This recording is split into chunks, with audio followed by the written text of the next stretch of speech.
Hello my loves, I'm Ellie Frost, and on this channel we're talking about the multi-dimensional approach to rapidly and radically healing and transforming during and after narcissistic abuse. And this video today is about when you give the narcissist a second chance.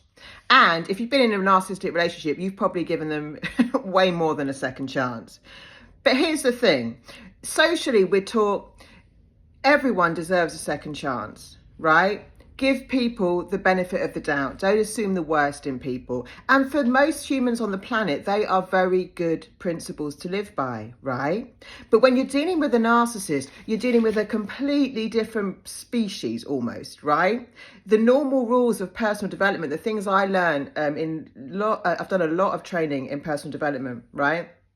And coaching, and I was dealing with narcissists using those principles. They don't work on narcissists. And when you give the narcissist another chance, right, they take it as a permission slip, not only to repeat the behavior, but as a permission slip to repeat that behavior, but also you'll find they'll get worse over time, because the whole thing with a narcissist is they're there to tear you down, right? So what they're doing is eroding your boundaries, right? You might have a boundary, for example, of monogamy. The narcissist will inevitably often cheat on you.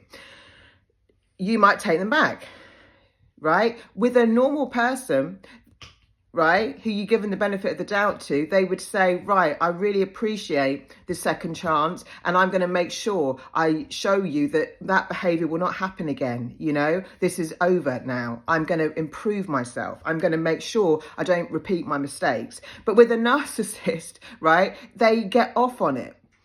They think you're weak for taking them back. They know that they can now tear you down a bit further and a bit further and a bit further every time. So what we find is we're living outside our values. So maybe your value, for example, is the example I gave of monogamy. Maybe your value is trust. Maybe your values are, you know, honesty, intimacy, connection, commitment. All your values that you have, they will literally push you outside of over time. And you'll often find yourself doing things that you never would normally do, right? And allowing things that you'd never normally allow, because the narcissist is bit by bit, day by day, trauma bond by trauma bond, tearing you down. So your boundaries are eroded. You start losing your self-esteem, right? What this does to us is when we're pushed to live outside our values and boundaries, right, it really affects our confidence and self-esteem. We lose our sense of self. We don't quite know who we are anymore, right? Because we're now someone who's allowing things in our life, and the way that we're being treated, we're allowing ourselves to be treated in a way that isn't true to us. It's not true to us, right? I value being honoured in a relationship. I value being cherished by my partner. But if I'm with a narcissist, the chances of that are very low. Of course, once they've done their terrible behaviour, they will often go back to hoover you and love bomb you and make you believe that there's someone they're not again, right? They're master manipulators. But the behaviour won't stop there. That's the thing to know with a narcissist. And if you're dealing with a narcissist, don't give them the permission slip. Don't give them a second chance. Don't give them the benefit of the doubt. They don't deserve it. They will abuse and exploit it, right? But that's easier said than done, yeah? Because our feelings are involved. We love these people. So what we have to also learn how to do is manage our expectations, right? I did a video yesterday on why the narcissist can't love. We have to manage our expectations, and we can't expect more from people than they're capable of. A narcissist is not capable of love. They're not capable of caring for you, really, right? They just want to keep you in the trauma bond. It's going to be highs and lows. It's going to be love bombing, hoovering, and then the majority of the relationship will be devaluing you, and ultimately likely some kind of discard. Discard doesn't mean final cut off necessarily. It just means when they ignore you, when they ghost you, when they just disappear, right?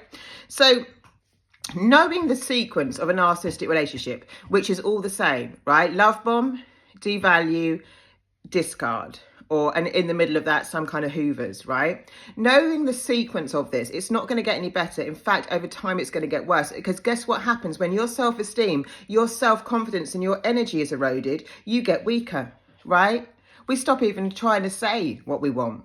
and need. We stop even bothering with our boundaries. We start accepting the unacceptable. So make a commitment today. I will no longer accept the unacceptable. I will live my values and boundaries, and people that aren't in alignment with that, I'm going to have to walk away from or limit my exposure to. So a successful, healthy relationship, right? If you want a beautiful relationship, it's going to rely on a shared vision for the relationship and shared values. Your vision for the relationship with the narcissist will never be shared because their thing is domination, power and control over you, right? They don't care who you are. They want to make you into who they need you to be to get their supply and basically submit to them.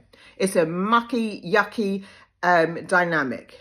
Right? But a shared vision for a relationship looks like, you know, we both want monogamy. We both want to grow together. We both want to improve our intimacy. We both want to trust each other. We both want to work on our communication. That's what a healthy relationship looks like. A relationship with a narcissist looks like erosion over time of your self-respect, your self-esteem, your confidence, your values, your boundaries, all of it. So you're weaker and weaker and weaker, and they're working in the psychic realm, so they're impacting your energy in negative ways, right?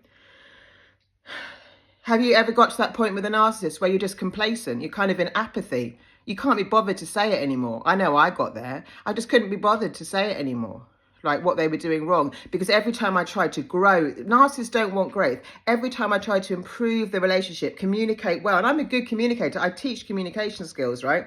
So every time I did that, it was pointless. The narcissist just did the same behavior. We just repeat the same cycle because that's what they want. That keeps you in the trauma bond, keeps you going in the merry-go-round, keeps you in the cycle. So what the narcissist wants and what you want are two different things. We want resolution. We want joy. We want connection. Narcissist wants power, domination, and control over you. They want you submissive and in a state that they can easily siphon your energy, which is normally like between love-bombed and traumatized. Right? So if you like this content, please keep liking, subscribing and sharing. Thank you so much for being here. Please keep commenting. I love interacting with you. I'm doing more lives on YouTube, so look out for those. Lots of love, guys, and I'll speak to you soon.